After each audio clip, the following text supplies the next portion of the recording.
Next question or comment comes from Classic Arcade and Amusement Park Videos.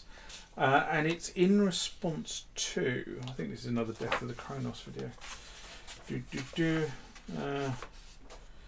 I think it is in response to Death of the Kronos, but of course, in true John's sense, I haven't written that down. I think it's the Death of the Kronos video I did in December 2021. And this is quite a long and wordy one. And Classic Arcade writes, the MODX is my preference over Nautilus. Now, you're not the only one that said this. This is really interesting. A lot of people have said that the Nautilus is forcing them to look at other platforms, and the platform that seems to be winning out a lot in this space is the MODX. And of course the MODX has just had the MODX Plus issued or released. Anyway, it all depends on what is important to the particular user. The Kronos and the Montage are leading modern keyboards when it comes to the availability of great sound collections. You can just load without needing an expert programmer or taking the time to program every sound yourself. There are about an equal number of great collections for both. The MODX is fully compatible with its big brother, the Montage.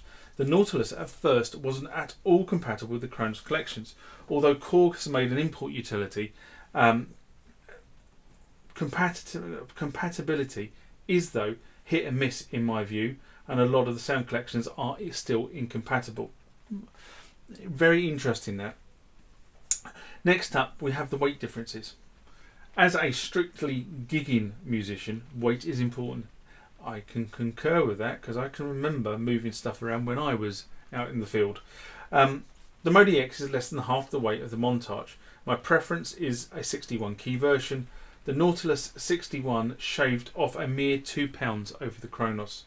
Then we have the operations of the MODX remain the same as the Montage. There is a ton of free support on the Montage MODX Facebook groups. The Nautilus is on another page from the Kronos. So 10 years worth of help from other users is out the window. Ask a question to ask a question to. There are also price differences. The MODX is less than half the price of the Montage. The Nautilus is just a little cheaper than the Kronos. They have removed many of the same features from the Kronos that the MODX removed from the Montage. I don't use live sequences because I don't believe in using tracks in a live performance.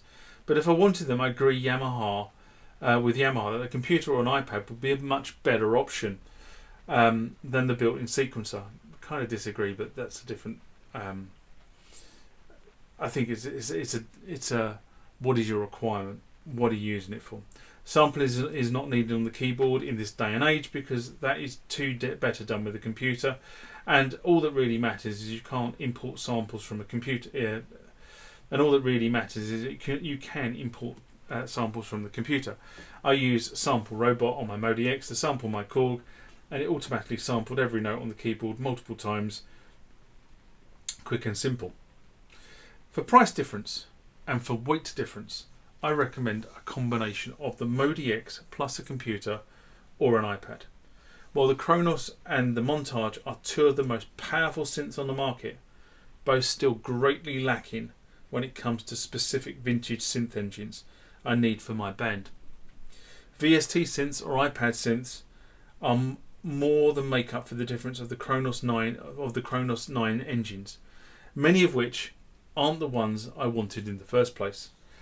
I want the engines of a Moog, an Oberheim, an ARP, Korg's famous digital synths, and better quality organs than the Kronos delivers.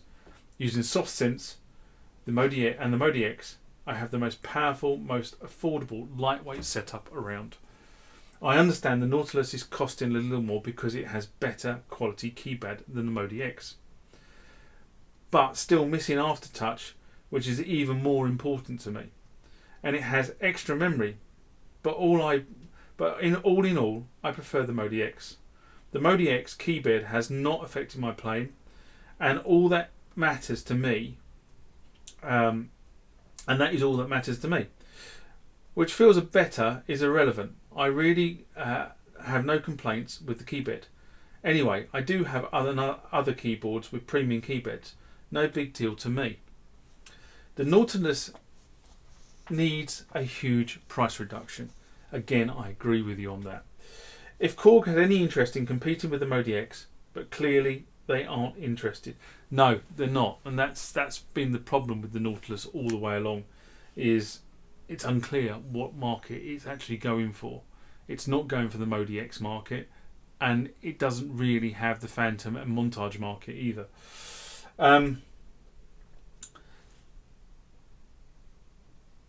But the reality is the montage MODX platform will pull away ahead, and sound designers will make even more collections for this platform, as the total number of users will no doubt double, up much higher over all these keyboards that are going it alone.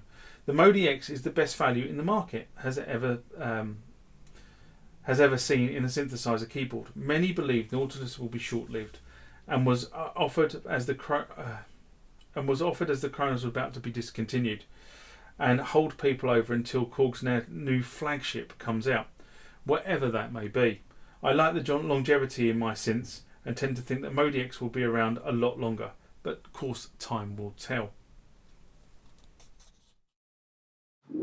Remember, like, comment, subscribe to the channel. Go over to Instagram and follow me there. Go over to Facebook, follow me there. That's where the normal notices are. And consider becoming a Patreon.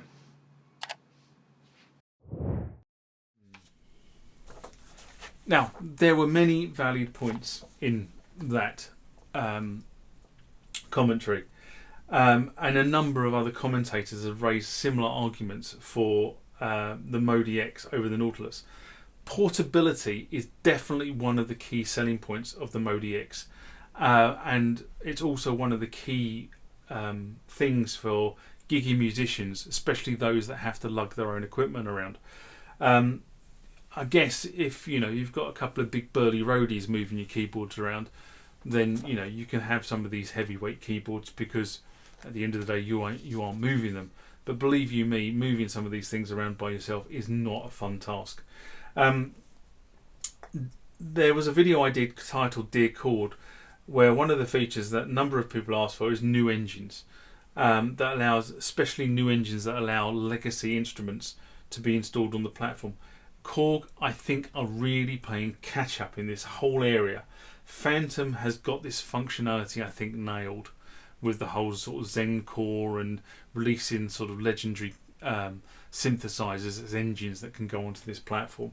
It was one of the principal reasons why I bought my Jupiter X, was to exploit that whole Zen core thing with Jupiter, Juno, JD synth engines.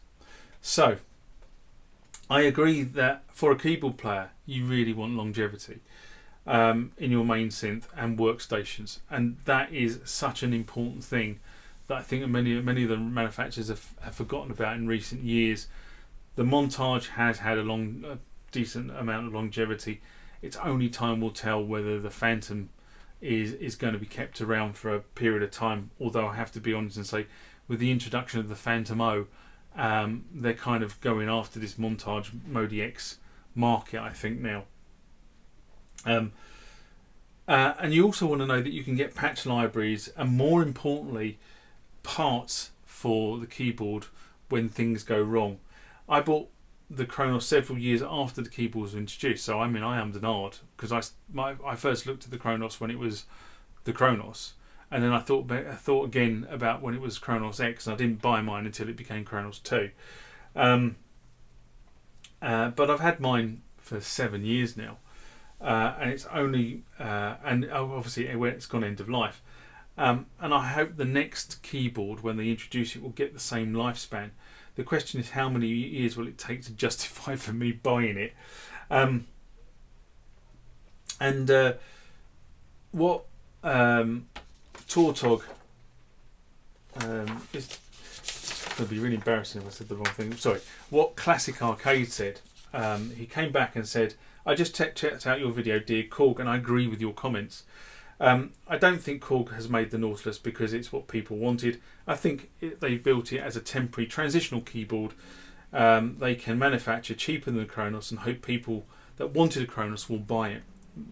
that's probably their only market, I've got to be honest, because they can't get one now that's discontinued until their new flagship is out probably later this year. I think that's not going to be. I've said all the way through 2022. I think the reality is anything new from Korg is not going to happen until 2023. But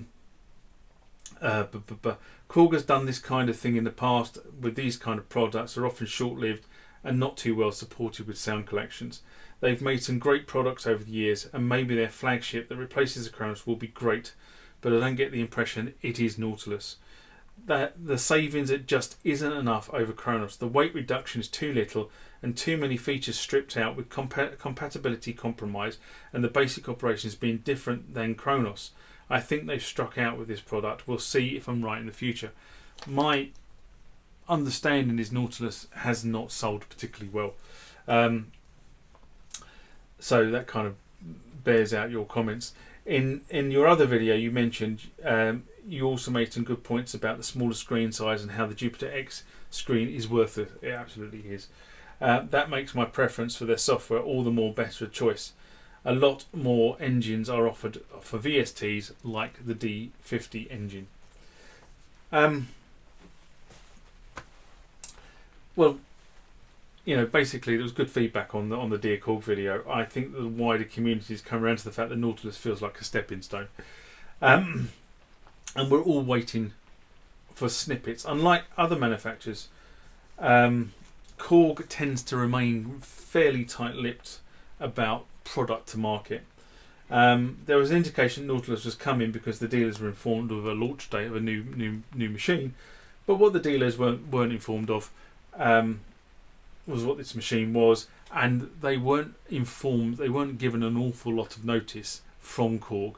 Unlike Behringer, who actually made the announcement online and then told the dealers. So this is really going to be just a waiting game, I think. I should also put out there, you know, guys, if you want beta testers for your new Korg flagship, you know what, I could be persuaded.